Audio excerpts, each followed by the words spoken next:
Entrevista de Roger Machado após a derrota do Inter para o Flamengo.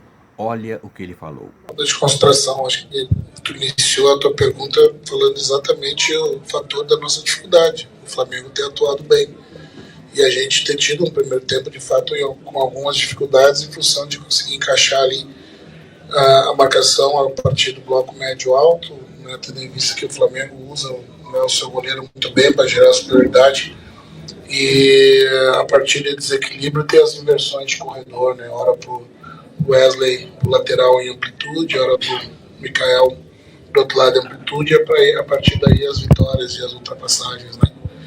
Mas mesmo assim, né, a gente conseguiu ali suportar, né, e defender bem. Talvez a primeira grande oportunidade do jogo tenha sido a nossa, né, com a finalização do Tabata. A gente sabe que talvez a bola entrando ali, o panorama da partida mudava, mas em 12 minutos nós sofremos 3 gols, né. Em parte, né, sofremos outro gol de bola parada no primeiro pau ali, erramos no conceito, né, do bloqueio, né, e depois numa desatenção no segundo de uma bola parada novamente, né, não foi da bola oriundo da bola parada, mas foi como consequência do bate-rebate e o retorno para dentro da área. O segundo tempo eu busquei equilibrar um pouquinho melhor para a gente não sofrer essas inversões, né. Coloquei o Fernando para dentro da linha, né, na fase defensiva, né, para ampliar a linha e marcar as inversões pela primeira linha. Funcionou, a gente equilibrou o jogo, passou a ter um pouquinho mais de pé na bola, né, e ter mais força nos embates individuais, e conseguimos 2 gols, né. Tivemos algumas oportunidades de bola parada, talvez a sorte que o Flamengo tenha tido a partir da bola parada nós não tivemos, né. Tu sofre um pouco mais com os contra-ataques, mas é isso aí, né. Eu acho que não invalida nada do que a gente fez até agora. Eu acho que é um grande ano. Nós alimentamos o sonho, sim, da possibilidade de vencendo hoje, podendo ficar vivo na briga, porque é assim que a gente vive. A gente tem os objetivos a curto, médio e longo prazo, e a gente vive de objetivos conquistados e buscados. A possibilidade se encerra hoje, mas foi um grande ano. Temos ainda o desejo de colocar o clube na mais alta posição possível do campeonato. Eu sei que a partir dos ingressos, né, para o jogo do meio da semana já estavam bastante adiantados, e a gente espera a casa cheia, porque uma vitória vai ser importante dentro da nossa programação, né, para acabar um ano em alto como tá aparentando. Acho que é isso. Roger, hoje o Inter claramente sofreu muito defensivamente, como ainda não tinha sofrido, né, basicamente no Brasileirão. E agora vem o Botafogo, campeão da Libertadores, e depois o Fortaleza. Mas especificamente sobre esse jogo contra o Botafogo, é um jogo parecido com esse que teve hoje aqui no Maracanã, pela força do Botafogo, pela intensidade, ainda que esteja comemorando o título da Libertadores. Mas é um jogo parecido a esse panorama que tu espera para quarta-feira? De qualidade das peças individuais e do ajuste do modelo coletivo que deu certo até esse momento, com certeza. É uma característica do jogo, né, ela é um pouco diferente. Aí nós estaremos jogando em casa.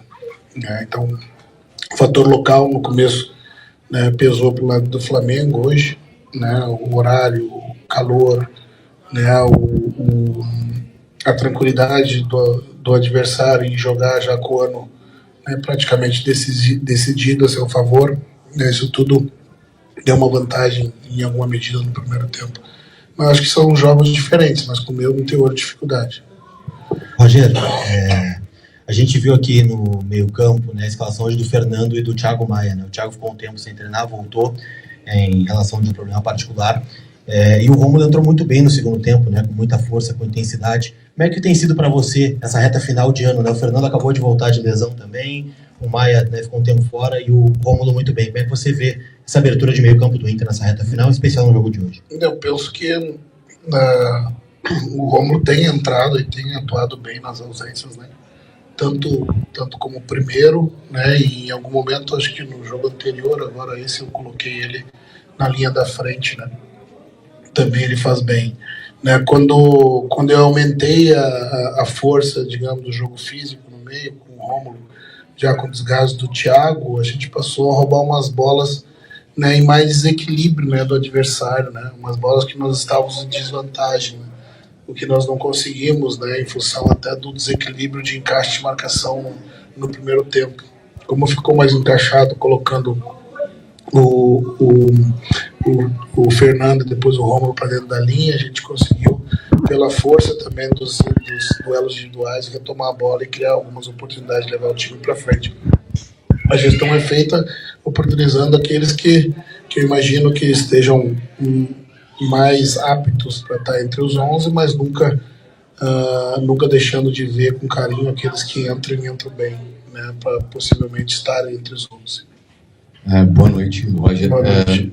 Hoje, aquele jogo associativo que tu gosta tanto de ver os jogadores botarem em prática, atacando certos espaços do campo, a gente não conseguiu ver no primeiro tempo. Tive um Flamengo marcando muito intensamente e hoje com dificuldade de fazer essas trocas.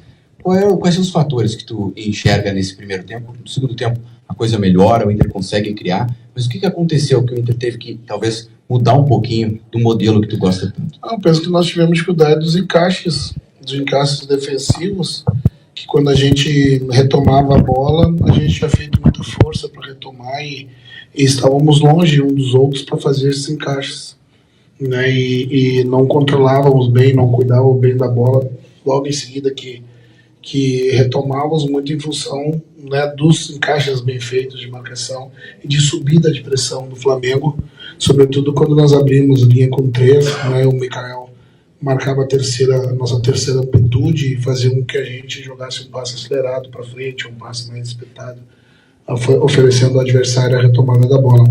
Né, foi um mix de questões, né, mas eu penso que a nossa incapacidade no primeiro tempo de equilibrar o modelo defensivo, né, a característica do Flamengo, nos tirou a possibilidade de, na retomada, cuidar melhor da bola e fazer o jogo associativo que a gente costuma fazer em todos os jogos. No segundo tempo, com um equilíbrio melhor defensivo, a gente conseguiu estar mais perto. Na retomada, a gente estava melhor equilibrado e o jogo fluiu com mais naturalidade. Boa tarde, Roger. Boa tarde. Eu gostaria que você falasse um pouquinho sobre como foi a conversa no intervalo, como tu viu o ambiente dos jogadores por estar tomando um 3-0, né, de repente por um apagão ali, como, né, tu acabou falando que 3 gols muito rápidos, e como que foi essa conversa para que não se abalasse mais, para poder ainda buscar uma tentativa aí no segundo tempo de até empatar a partida, quase aconteceu. Então, era justamente dar a tranquilidade para eles que foi um primeiro tempo ruim, né? E a gente entender por que foi ruim, né? E propor a mudança na estrutura, né? Imaginando que daria mais equilíbrio para a gente, né? Perguntando se fazia sentido as dificuldades que nós estávamos vendo dali da beira do campo e das informações que nós estávamos recebendo de cima, se fazia sentido essa mudança para que a gente tivesse mais equilíbrio, né? E a resposta foi exatamente positiva e que a gente podia não fazer o quarto gol antes do primeiro, ou o terceiro antes do primeiro. Manter o equilíbrio, ter a resiliência que a gente tem tido nos últimos jogos e fazer um gol por vez. Foi quase um empate. Penso que foi 2 tempos distintos. Primeiro tempo do Flamengo e penso que o segundo tempo nós controlamos.